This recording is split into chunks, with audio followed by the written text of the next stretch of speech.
My most popular, most hated, most notorious review on this channel is my review of the Godox VL150, which can be found right there. Today, we're taking a look at the Godox UL 150. So, you think I'm going to like this thing? Well, stick around and find out.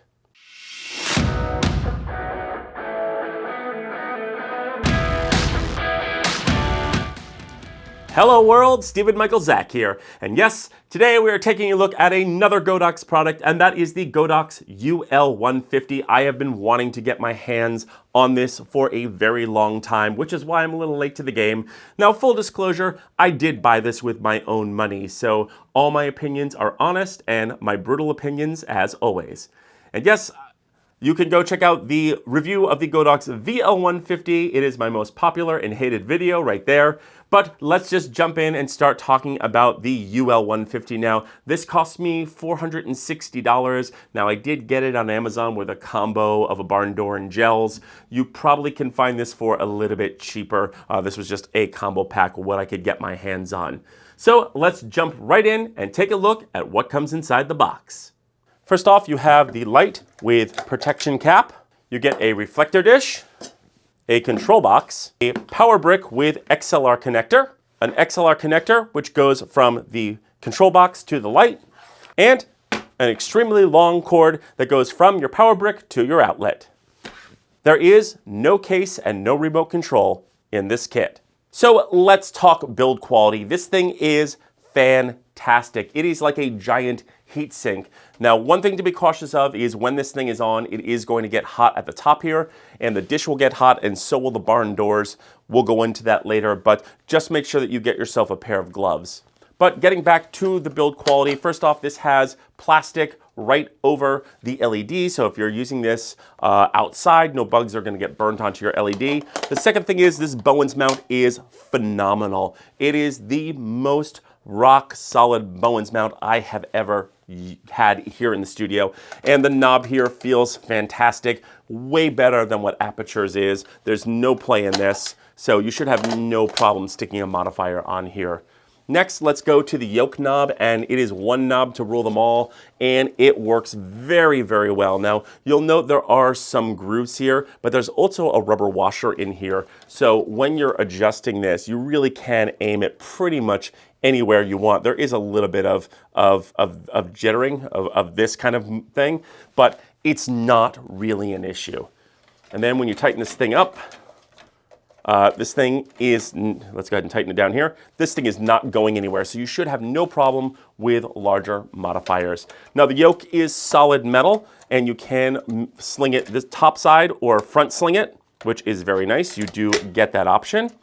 And one other thing to note about this is the fact that you do get an umbrella holder, which is fantastic. So if you're into photography or you just want to use an umbrella for diffusion, you can. Swinging around the back, you get a fantastic ABS hard plastic handle. This thing feels indestructible. It really is fantastic, and there are no controls on the back here. The only thing you get are these XLR connections, which are fantastic. I'm so glad that they included locking XLR. Swinging down, you get lots and lots of cord, which is fantastic. And again, on the power box, you do get one of these little metal cord things. I'm not thrilled with these, but this one feels much better, much more secure than the VL150. You will get some antennas for the Bluetooth to work. Now make sure you put silver on silver and gold on gold. When I first attached these, I did them in reverse and could not get my phone app to work and couldn't figure out why. And the control box itself is pretty solid, made very well. Now you do get this very nice V-mount cradle for your power pack, so you could stick that right into the V-mount like so, and that works pretty well. Again, it is the same plastic that I talked about last time, but it seems to work. And again, on the control box, you do get these XLRs, which are fantastic. Now let's go ahead and power this up and take a look. Now this thing goes from 0% all the way to 100%. Now this is not stepless, and you'll see that in the wall test. We'll talk about that later. but there is a nice little click with the knob here. It's pretty easy to turn. Again, it's the exact same knob on the VL150. I didn't really have a problem with that. This one feels a little bit more connected, a little bit more solid. And then you have, that's your brightness. Then you can press the button and you have up to 16 channels here. And then press again, you have frequencies A through F.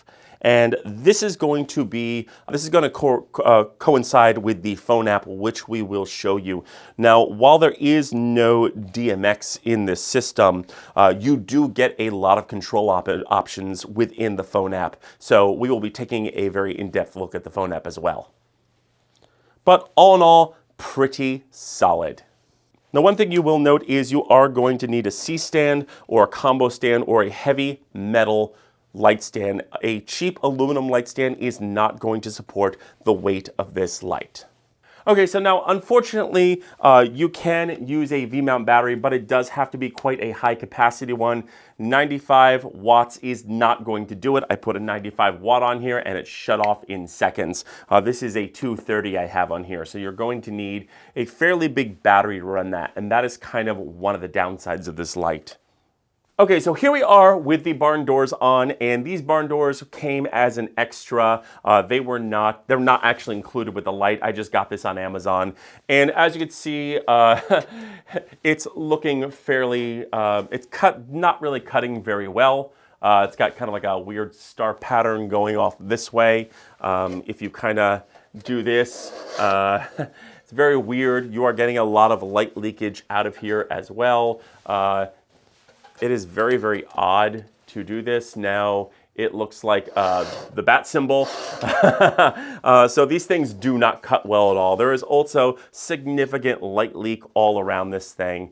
And now, while it does come with a grid and it does come with gels, I am not going to try the gels because I have a feeling the gels will melt. But you can sort of pop in this grid, and that will help. But then once again, once you start closing this down, this just doesn't cut well at all. It is kind of an absolute mess. You're getting light leak over there. I would definitely say skip the Amazon deal, skip the barn doors. If you're going to use barn doors, go out and buy yourself a pair of Aperture barn doors and use those because these barn doors are not good at all. Okay, so here we are in the Godox app, and the first thing we're going to do is hit Bluetooth. And that is going to find our device. We're going to click on that. It is going to start to connect. And it'll ask you for a password. It is 6 zeros, 1, 2, 3, 4, 5, 6. Hit done, hit confirmed, and boom. Right away, you are linked. I love this app. It is super quick. Aperture, if you're listening to this review, please do not make us constantly sign in with our email and our password. Nothing is more annoying than opening Citus Link and having to spend time to sign in. I want to get on set, get this hooked up, and get my lights up. Thank you, Godox, for a fantastic app.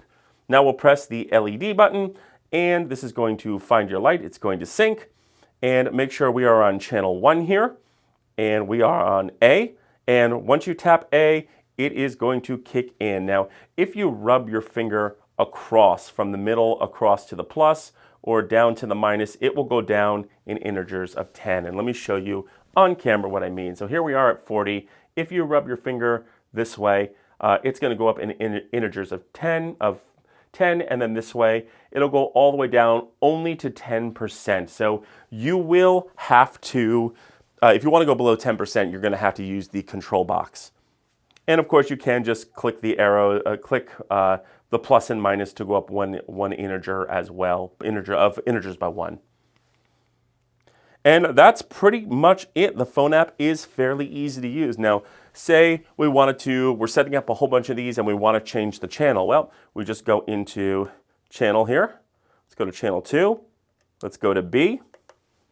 And then let's change the channel on the phone app and hit B, and right away, that's it. You do not need to resync the light. It just finds it and you suddenly have control. So it is just that easy. I really love this app.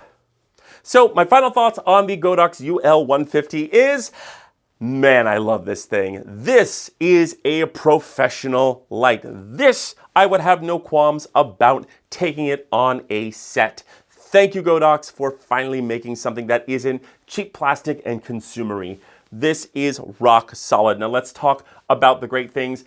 No fan, fantastic for any need. Now it does get a little hot at the top and on the dish, so you may want to get a pair of gloves to handle this, but it is rock solid. The dish, this is one of the best Bowens mount locks and releases I have ever seen on a product. It's just solid, there's no play. Of course, you do get plastic over the cob. The adjustment knob here is fantastic. Very, very easy to adjust. You do get a ABS plastic handle, and once this thing is tight, it's not going anywhere. So I have no qualms about putting heavier modifiers on here. You do get a great metal yoke, which you can front sling or upsling. You do get XLR connections, which are great. Coming down to the control box here, again, we do not get a D-tap, just a plug on the D-tap. I really wish that I could just clamp this in, clamp a V-mount battery in, and run a D-tap. Unfortunately, you can't. And of course, you also have this plastic cradle thing. I don't know how long this plastic thing is going to last. It seems okay for now, but time will tell. Next, you do get this loopy hangy thing. I don't like when things hang. However, this does feel much stronger than the VL150. It doesn't feel like it's cheap plastic. It feels like there's a solid metal cable in there.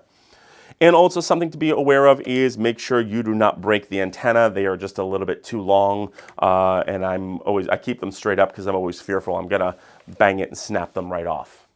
Now, let's talk cons. There aren't too many. One thing is, this does not come with a case. My suggestion is, if you are getting a case, whether it's hard or soft, make sure it has wheels. This sucker is heavy, and the control box and everything that it comes with is also very heavy and awkward. So make sure you have wheels on this thing. The second thing is you will need a C-stand, combo stand, or heavy metal light stand, and the cheap aluminum stand will not hold this, especially when you're putting modifiers on it. Another con, which I don't really miss, is DMX because the phone app is fantastic. The only thing I could say about the phone app is I wish there was a slider rather than having to run your thumb over the plus and minus. I really wish there was just a slider to change the brightness, but not a big deal breaker at all. Now, who is this for? Well, it is for everyone. If you're doing film, commercial, television, interviews, YouTube, no matter what it is, you will love the fact that it is completely fanless.